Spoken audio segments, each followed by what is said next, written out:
Hello again and welcome to another short educational video from New Century Planning Associates. Today I am pleased to have my long-term partner Lou Terrero here. We're going to talk about a very interesting, a little bit controversial new subject called NFTs. Bob, what exactly do those three letters mean, NFT? Stands for Non-Fungible Token. And what is a non-fungible token? Well, the best definition here, it's a unique digital identifier that cannot be copied, submitted, subdivided. It's not recorded on a blockchain. It's used to certify the authenticity and ownership of a specific digital asset. And that digital asset can be an image, can be an audio file, a video file. So it's interesting. Where can we learn more about NFTs? Well, this video, to start with, plain English introduction to NFTs. Very good. It's a start, yes. It's a start. It's a little confusing because, you know, when you and I grew up, you had baseball cards or stamps or coins. You had collections. Some people collected antiques, Right. Works of art. So these are digital representations or keys to ownership thereof. For example, horse racing is a big thing, and it goes great no matter what the economy is. There are NFTs called silks in which you own part of the horse and its performance. So if the horse wins a race, if the horse breeds, you can make money on it. So it's interesting concept, but they call it tokenizing. You own rights to the underlying real asset, such as the audio file from Katy Perry or Tom Brady throwing a pass. Yeah, it's very interesting. Yes, it is interesting. I remember a year or two or three ago when these silly-looking bored apes went crazy in the NFT world. Yeah, so the beginning, I think it's unfortunate because we're going to talk in a few minutes about the practical uses for NFTs, but you're right.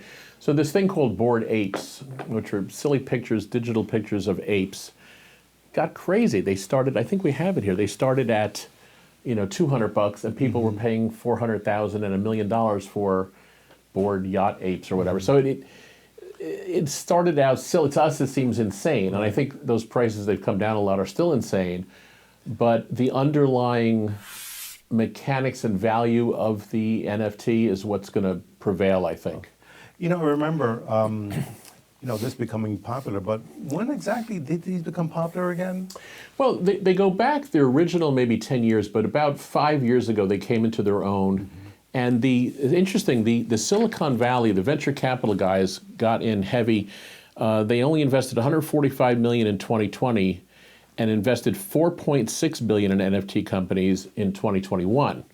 Now in 2021, by the end of the year and into 2022, they got crushed, but they added money again. So, I think if the venture capital guys are throwing billions in, they're early and they're usually right. So this is a field to be taken seriously, even if the beginning of it was these, $1 million bored ape pictures that we can't get our heads around. Okay, we're going to talk about, buying them. But first, in terms of an investment, if we look at investments, they can range from conservative to speculative. Where does this stand in terms of that type of spectrum? Okay, at this juncture, this would definitely be on the speculative side of the ledger for sure. In fact, we'll put these up. So there were huge run-ups. The top NFT companies had, 50 to 100 times your money in a few months in 2021, and then crashed. And we'll look at that. For example, anybody who's interested in these, this should be speculative money, a very small percentage.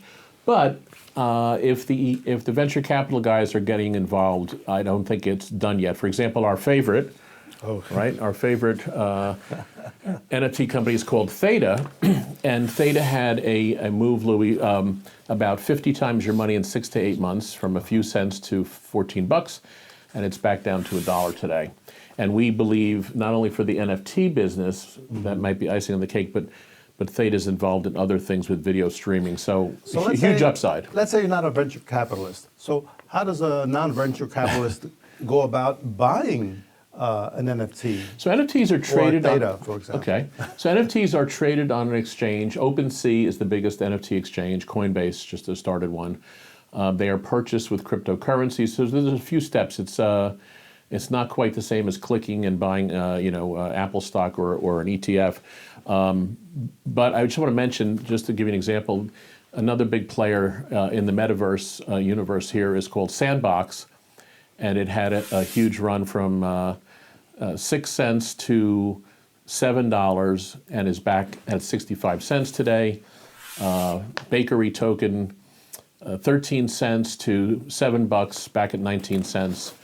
And Axie Infinity, 18 cents to $140, back at $8. So these things have crashed, and I think for speculators who do a little research, again, if Silicon Valley's interested, these could really be very interesting. It could be huge. And I just want to mention, as of a couple of months ago, there are some big companies, some brands investing in NFTs: Nike, Adidas, Tiffany, Gucci, Time Magazine, Budweiser, McLaren, Nickelodeon, Lacoste, and Australia Open.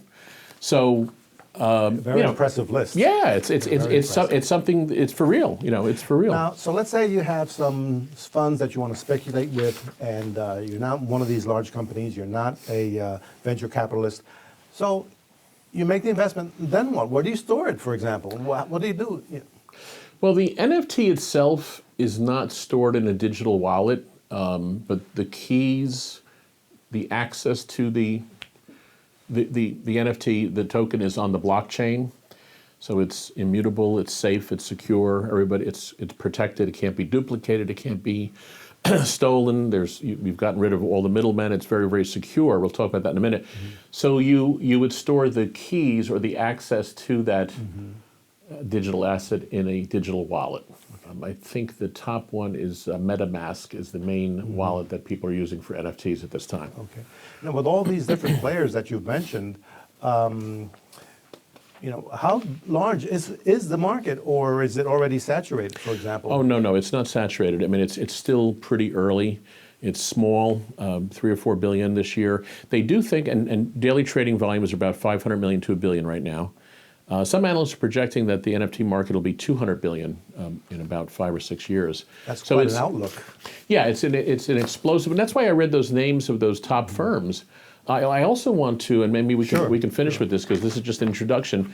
So, in addition to silly apes or baseball cards or some audio recording, here's some practical uses for NFTs. I think it's worth going through this. So, one problem in the world right now is fake food products like supplements and medicines.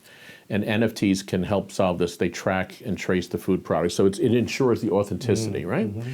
Second one, real estate. NFTs and real estate are made for each other. NFTs could be used to transfer land deeds, provide proof of ownership, even keep track of changes in property value over time using timestamp. That would be a tremendous development. Yeah, and you can tokenize. The phrase they use is tokenize, right? Non-fungible token. They can tokenize. You and I might not spend $450,000 on an antique car, but we might spend, if they tokenize and we can get 10% of it for 45 grand, knowing that antique cars go up all the time. Right. It's that type of thing, big real estate projects. So it's interesting. Medical records and identity verification, right? So I know that when you go to the doctor these days, it's annoying because you basically give them, they have access to everything, I think too much. The NFT ledger can store individual medical records without compromising confidentiality, ensures that every record is accurate, secure from malicious attempts at manipulation.